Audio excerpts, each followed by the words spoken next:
ان رغم ان ظروف الزمالك الصعبه دي حد يجي يطلع عليك ويقول لك اصل في نجم بحجم عبد الله السعيد بيفكر يمشي من الزمالك وبيتمنى يروح بيراميدز. لا وايه؟ ومش قادر يروح بيراميدز. ايه يا فوزيه؟ بتعيطي ليه يا فوزيه؟ لان بيراميدز مش عايزه، مش موافق. طب لا بجد فعلا يعني الكلام منطقي؟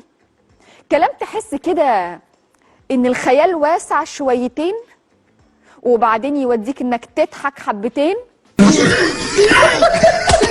وبعدين لو بتلعب على قصة الفلوس نحب نقول قوي ان عبد الله السعيد اصلا ساب مرتب اكبر في بيراميدز وتنازل عن جزء من مستحقاته علشان يكون متواجد في نادي الزمالك. كدبة هتاكلي بالسبسب واحط وشك في النار. طيب بلاش. هو عبد الله السعيد وهو بيجدد اول سنه كان عنده عرض اكبر؟ كان عنده عرض اكبر. فين؟ في المصري بورسعيدي. وكان جاي له عروض من سيراميكا كليوباترا ومن البنك الاهلي. اختار ايه؟ اختار نادي الزمالك. ايه ده؟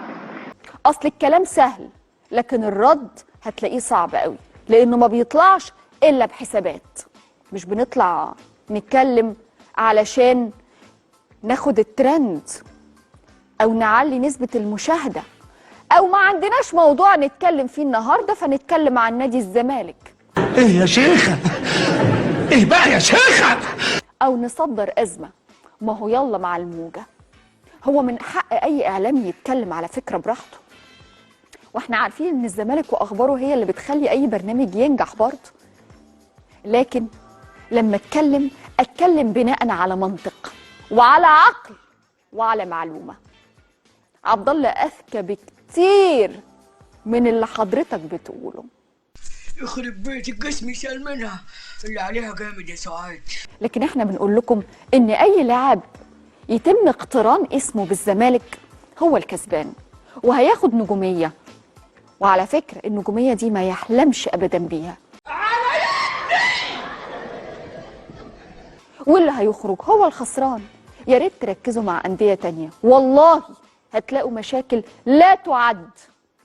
ولاعيبة أجانب بتمشي وتاخد فلوسها ولاعيبة جت بملايين وفشلت ومدربين بياخدوا شروطهم الجزائية بملايين الدولارات. ده خبر اسود على الجبروت بتاع الستات.